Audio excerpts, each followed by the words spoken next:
నమస్తే, welcome to studio 4 news. మొదటి ప్రాధాన్యత ఓటు వేసి గెలుపుకు సహకరించాలని పట్టభద్రులకు కాంగ్రెస్ పార్టీ పరకాల నియోజకవర్గ అధికార ప్రతినిధి చాడా కుమారరెడ్డి కోరారు. ప్రశ్నించే గొంతుక, నిత్యం ప్రజల సమస్యలపై పోరాడే వ్యక్తి, గత ప్రభుత్వంలో జరిగిన అరాచకాలను ఎప్పటికప్పుడు ప్రజల ముందు ఉంచి నిజమైన జర్నలిస్టుగా ప్రజలకు వివరించిన తీన్మార్ మల్లన్నను కాంగ్రెస్ పార్టీ గుర్తించి ఖమ్మం, నల్గొండ, వరంగల్ కాంగ్రెస్ పార్టీ ఎమ్మెల్సీ అభ్యర్థిగా నియమించడం చాలా సంతోషకరమైన విషయమని, దీనిలో భాగంగానే ఈ నెల 27న జరిగే ఎమ్మెల్సీ ఎన్నికల్లో వరంగల్ జిల్లా వ్యాప్తంగా ప్రతి గ్రామంలో ఉన్న పట్టభద్రులను గుర్తించి ప్రతి ఒక్క నాయకుడు సైనికులా పనిచేస్తూ తీన్మార్ మల్లన్నకు మొదటి ప్రాధాన్యత ఎమ్మెల్సీ ఓట్లు వేసి విధంగా ప్రతి ఒక్కరూ సహకరించాలని కాంగ్రెస్ పార్టీ నాయకులకు పిలుపునిచ్చారు. ఇలా 27న జరగబోయేటువంటి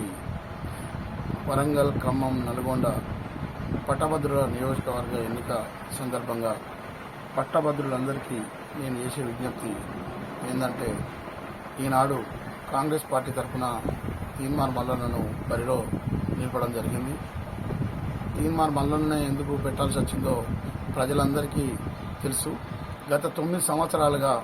ఈ యొక్క బీఆర్ఎస్ ప్రభుత్వాన్ని మరి ఎక్కడికక్కడ నిలదీసి బీఆర్ఎస్ ప్రభుత్వం యొక్క అవినీతిని ఎక్కడికక్కడ ఎండగడుతూ మరి ప్రజల గొంతుకై ప్రజల్లో ఒక్కడిగా ఉన్నందుకు ఆయనే టీవీ క్యూ న్యూస్ స్టూడియోను మరి ఈ బీఆర్ఎస్ ప్రభుత్వం ధ్వంసం చేసి ఆయన మీద అనేక కేసులు పెట్టిన సందర్భంగా మరి ఆయనకు ఈరోజు కాంగ్రెస్ పార్టీ ప్రశ్నించే గొంతుక అనే ఉద్దేశంతో ప్రజలకు అందుబాటులో ఉండి గ్రాడ్యుయేట్ సమస్యలైతేనేమి, టీచర్ల సమస్యలైతేనేమి, మరి అనేక సమస్యలను ప్రజల పక్షాన పోరాడే గొంతుకకు ఇవాళ కాంగ్రెస్ పార్టీ మరి ఆయనకు టికెట్ కేటాయించడం జరిగింది. ఈ సందర్భంగా పరకాల నియోజకవర్గంతో పాటు మరి వరంగల్, నల్గొండ, ఖమ్మం జిల్లాలోని ఉమ్మడి జిల్లాలోని పట్టభద్రులందరికీ సవినయంగా నేను విజ్ఞప్తి చేసేది ఏంటంటే, ఒక మంచి వ్యక్తిని, ప్రజల కొరకు పోరాడే వ్యక్తిని,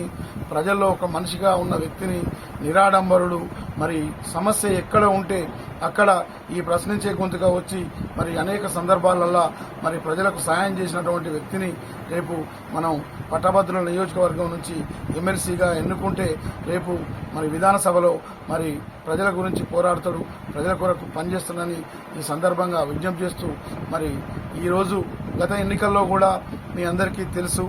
చాలా దగ్గరికి వచ్చి 10,000 ఓట్లతోటి మరి పల్లా రాజేశ్వరరెడ్డి మీద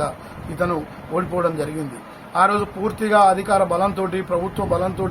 అనేక అవకతవకలకు పాల్పడి రిగ్గింగులు చేసి పల్లా రాజేశ్వరరెడ్డి గెలిచిన సందర్భంగా మరి ఎలాంటి ప్రలోభాలకు గురి చేయకుండా వ్యక్తిగతంగా ప్రజల్లో ఉన్నటువంటి ఇమేజ్ తోటి మరి ఆ రోజు మరి ఈ తీన్మార్ మల్లన్న గారు 10,000 ఓట్లతోటి ఓడిపోవడం జరిగింది. ఈసారి ప్రజలందరూ ఏకమై ప్రశ్నించే గొంతుకను గెలిపిస్తారని ఆశిస్తూ మీ అమూల్యమైన ఓటును తీన్మార్ మల్లన్నకు వేయాల్సిందిగా విజ్ఞప్తి చేస్తున్నాను. నా పేరు చాడా కుమారరెడ్డి, గీసుకొండ.